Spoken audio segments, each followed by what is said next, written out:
Bienvenue. Aujourd'hui, on explore une note d'analyse financière datée du 16 mai 2025. Elle propose une stratégie assez intrigante. Comment potentiellement transformer un placement comme le PEA, le plan d'épargne en action, en un outil de transmission quasi sans impôt grâce à l'assurance vie. Oui, c'est ça. L'enjeu est de taille.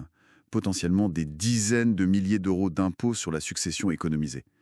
Alors, on décortique ça. Tout à fait. C'est une question vraiment centrale en France. Les droits de succession, faut le dire, ils peuvent être très lourds. Ah oui. On parle de taux qui montent vite, jusqu'à 45% pour les enfants après l'abattement de 100 000 euros. D'accord. Le fameux abattement. Voilà, et pour d'autres héritiers, ça peut même grimper à 300%. Donc, anticiper, c'est un peu le maître mot. Logique. Alors, entrons dans le vif du sujet. L'assurance vie, on la présente souvent comme l'outil numéro 1 pour la transmission. Pourquoi ? Principalement à cause de son régime fiscal très avantageux au moment du décès. C'est vraiment ça son point fort. C'est-à-dire ? Pour les sommes qui ont été versées avant les 70 ans du souscripteur, chaque bénéficiaire qu'il a désigné peut recevoir jusqu'à 152 500 euros Oui. sans payer un centime de droits de succession. C'est énorme comme avantage. Ah oui, quand même. 152 500 euros net d'impôts. Exactement. Au-delà, il y a un prélèvement, mais cet abattement de départ, il est vraiment très puissant. Par contre, attention, après 70 ans, les règles changent du tout au tout. L'avantage est beaucoup, beaucoup plus faible. D'accord, donc l'âge est clé. Et de l'autre côté, on a le PEA. Très populaire pour investir en bourse. On sait qu'il y a une fiscalité sympa sur les gains après 5 ans. Oui, c'est ça. Après 5 ans de détention, les plus-values, elles sont exonérées d'impôts sur le revenu. Mais, petit bémol. Ah. Elles restent soumises aux prélèvements sociaux. Ça, faut pas l'oublier. Actuellement, c'est 17,2%. D'accord, les 17,2% sur les gains. Voilà. Et surtout, un point fondamental que beaucoup oublient, au décès, le PEA, lui, il n'échappe pas aux droits de succession. Ah bon ? Non, il est traité comme n'importe quel autre bien dans la succession. Il n'y a pas d'avantage spécifique à ce niveau-là. C'est ça la différence majeure avec l'assurance vie pour la transmission. D'accord, je vois. Et c'est là, j'imagine, que la stratégie de la note d'analyse entre en jeu. Exactement, combiner les deux. L'idée, c'est quoi ? Utiliser le PEA pour faire fructifier l'argent, et puis une fois qu'il a plus de 5 ans, on le ferme. On le ferme ou on fait un gros retrait, oui. Et là, ça déclenche immédiatement le paiement des fameux 17,2% de prélèvements sociaux. Sur les gains retirés. Uniquement sur la part de gain, oui. C'est, disons, le coût d'entrée pour réaliser l'opération. Faut l'accepter. Compris. Et l'étape d'après, la plus importante selon la note. C'est de prendre cet argent récupéré du PEA et de le réinvestir sur un contrat d'assurance vie. Et le timing, là, est absolument essentiel. Il faut impérativement le faire avant le 71e anniversaire. Avant 71 ans. Pour bénéficier du régime avantageux de l'assurance vie dont on parlait. C'est ça. La note donne un exemple chiffré, c'est assez parlant. Voyons ça. Imaginons un PEA de 300 000 euros, ouvert depuis... mettons, plus de 5 ans. Ouais. Et dedans, il y a 200 000 euros de plus-value. D'accord, un beau PEA. Oui. Si on applique la stratégie. On retire tout. Donc, sur les 200 000 euros de gains, on paye tout de suite 17,2%, soit 34 400 euros. Ok, ça c'est fait. Il reste donc 300 000 moins 34 400, ça fait 265 600 euros. Exactement.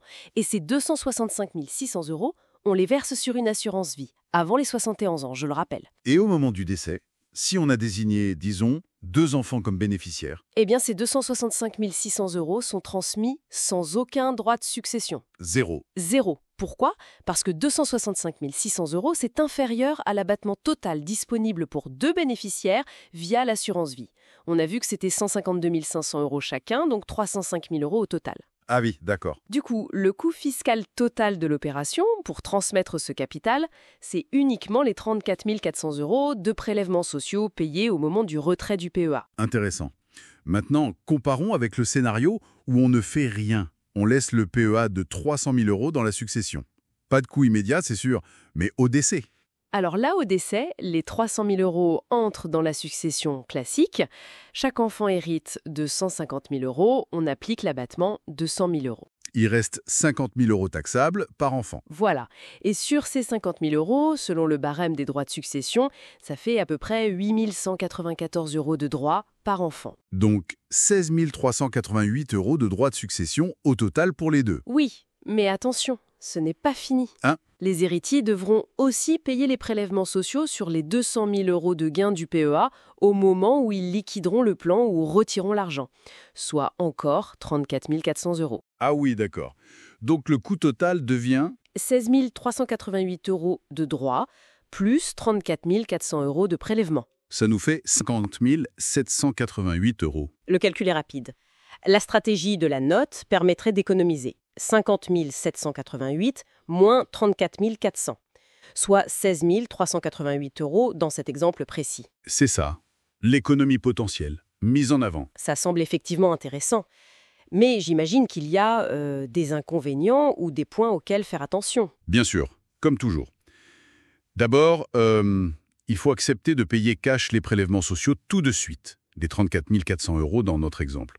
Ça réduit le capital qu'on peut réinvestir. Oui, c'est un coût immédiat. Ensuite, il y a cette contrainte d'âge très stricte, agir avant 71 ans.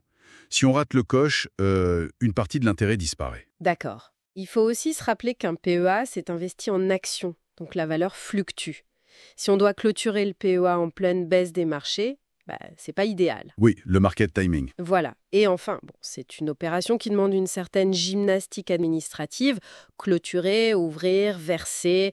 Un bon conseil patrimonial, ça peut être utile pour s'assurer que tout est bien fait au bon moment. Donc, pour résumer, ce n'est pas une recette miracle applicable à tout le monde. Non, clairement pas. Elle est surtout intéressante pour des patrimoines où le PEA a pris une valeur conséquente et représente une part non négligeable de ce qui sera taxé à la succession. Et pour des petits PEA. Pour des PEA modestes, aussi le patrimoine global est déjà peu taxé de toute façon, l'intérêt est bien moindre, voire nul.